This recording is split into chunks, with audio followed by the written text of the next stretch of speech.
تخيل معايا لعبة بسيطة وكل قرار فيها كيحدد لك المصير ديالك. خطأ واحد منك يقدر يخليك تموت بلا رجعة. واش غادي تكمل اللعبة ولا غادي تنسحب؟ هادشي كامل هو اللي غنشوفوه في القصة ديال اليوم. كتبدا القصة مع هال جالس بيتو كيجرب واحد اللعبة غريبة بزاف. فجأة كيطلع ليه ميساج على الشاشة مكتوب فيه واش تبغي قريعة. كتب ليها مرحبا شكون كراه، مع صيفطها تحطت قرعة فوق الطابلة. خونا داخ وما فهم والو. عاودت سولات اللعبة تبغي الضو طافي ولا شاعل. كتب ليها طافي، مع صيفطها تقطع الضو في الدار كاملة.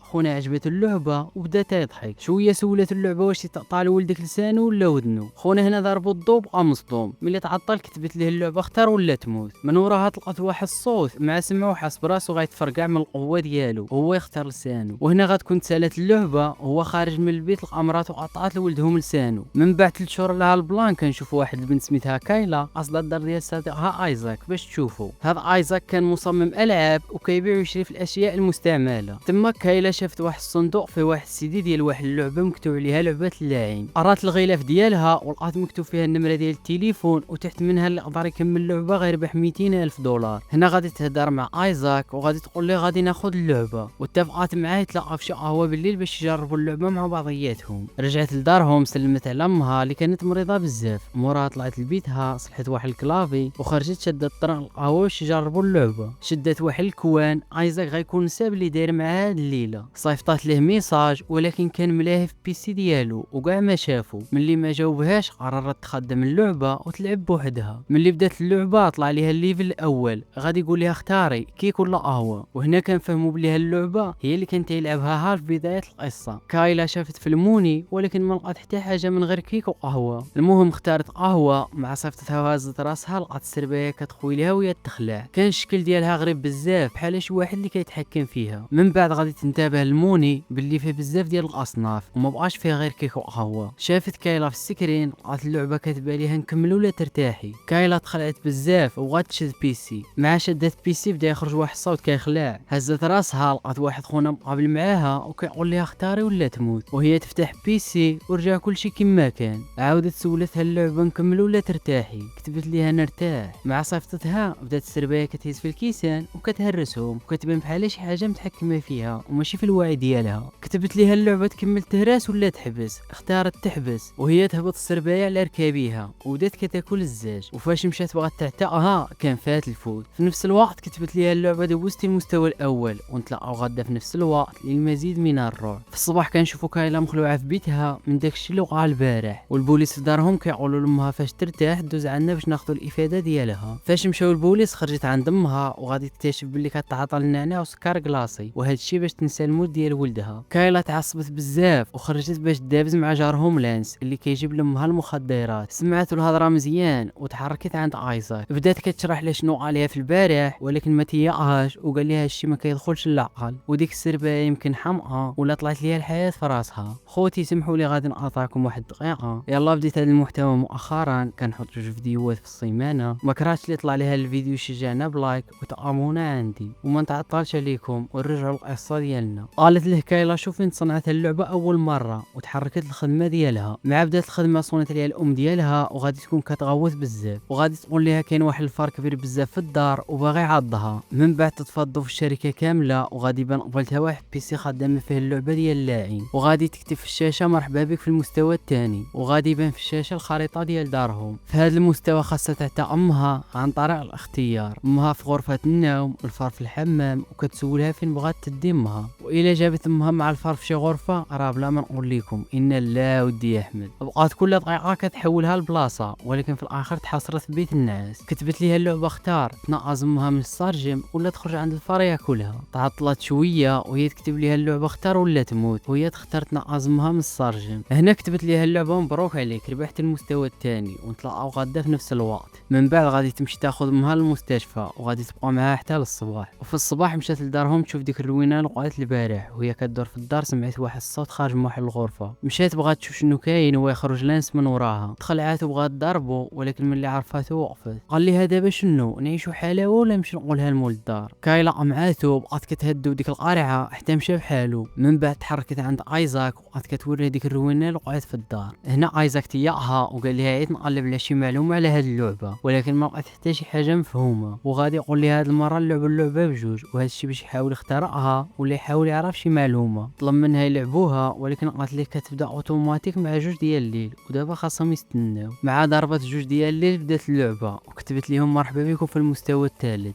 دارت ليهم اللعبه سام في اتجاه ديال اليمين، شاف ايزاك في الاتجاه ديالو لقى 2 بيبان، وحده في الازرق وحده في الحمار. طلبت منهم اللعبه يختاروا باب واحد. ايزاك اختار الباب الازرق حيت خلعوا الباب الاحمر، مع حطوا على الباب سمع كلمات الموت وهو يبدل الراي ديالو. دخلوا من الباب الاحمر، مع دخلوا لقاو راسهم في بلاصه غريبه وعامره ضباب. هنا كاينه شافت خوها الصغير اللي مات شحال هادي كيجري حداها، مشات بغات تبعو حتى لقات راسها في ديك بيسين اللي غرق فيه خوها. دخل خوها في داك بيسين وتبعاتو كايلا. بغا ايزاك يوقفها ويشرح ليها بلي هادشي ماشي حقيقي، ولكن دخلت في بيسين هو يمشي تبعها ايزاك. مع حاط رجلو في بيسين يهجم عليه خوها وغا يخنقو. سمعت كايلا الغوات ومشات كتجري جهتهم وهي باغا تعرف شنو وقع. كتبت ليها اللعبه اختاري تاي خوك ولا ايزاك. اختارت ايزاك وهو نقز عليها خوها وبغا يخنقها، ولكن زربت عليه واتشنق عليه حتى وداه. منين مات خوها اختفت الجثه ديالو بواحد الطريقه غريبه بزاف بحال عمرها كانت، وحتى داكشي اللي كان داير بهم اختفى. ولقاو راسهم في الدار ديال ايزاك مره اخرى. ملي ارتاحوا شويه كان اول هام ايزاك هو يفهم شنو واقع. مشى داغيا البيسي لقى اللعبه كاتبه لهم مبروك عليكم دوزتوا المستوى الثالث ونتلاقاو غدا في نفس الوقت للمزيد من الروح. بغاو يرتاحوا شويه ولكن بدا الفضول مره اخرى.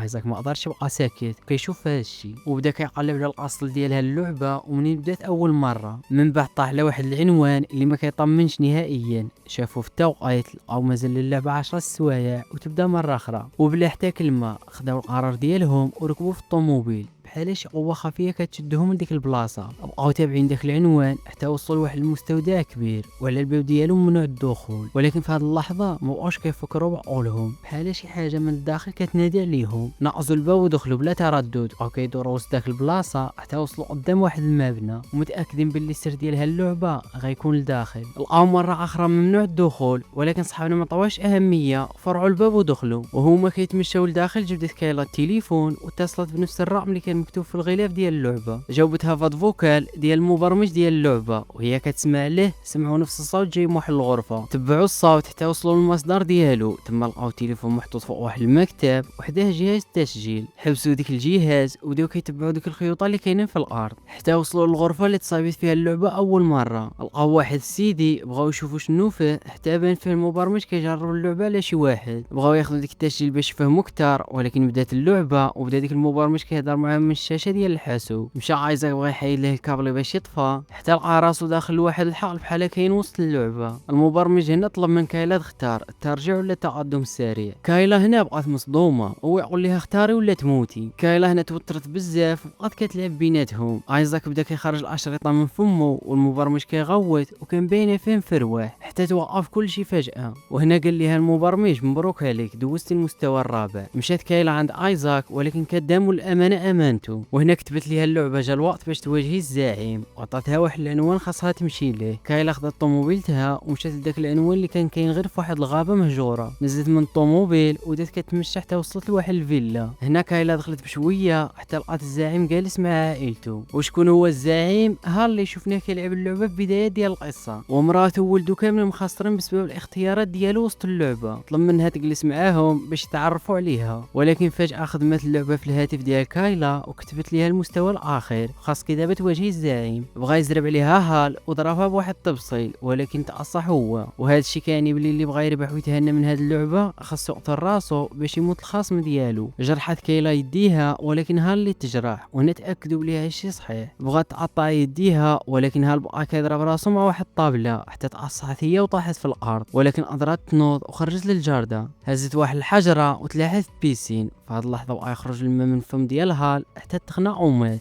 جات مراته عاونت كايلا تطلع وبقات كتهضر معاها شويه حتى وصلها فيديو من اللعبه في التليفون ديالها وبدا يشرح ليها جميع اسرار ديال اللعبه وحتى الرموز السحريه ديالها باش تولي هي اللاعن وتبرى من هادشي كامل اللي داز عليها بشرط واحد تسرضها للناس باش يلعبوها. رجعت كايلا لدارهم وقررت تصيفطها لجارهم لانس اللي كان كيعطي الام ديالها المخدرات. وفعلا كل ما كان كيتعذب كتر هي كانت كتحسن الحاله ديالها. بحال الا قلتي اللاعن كيتشافى من المعاناه ديال الملعون. بقات كايلا كتستغل هاد اللعبه ولكن غير مع الناس الخايبين بحال جارهم لانس. وحتى لهنا كنكون وصلنا للنهايه ديال القصه ديالنا ديال اليوم. كان معكم حمزه، لايك وابوني وتهلاو.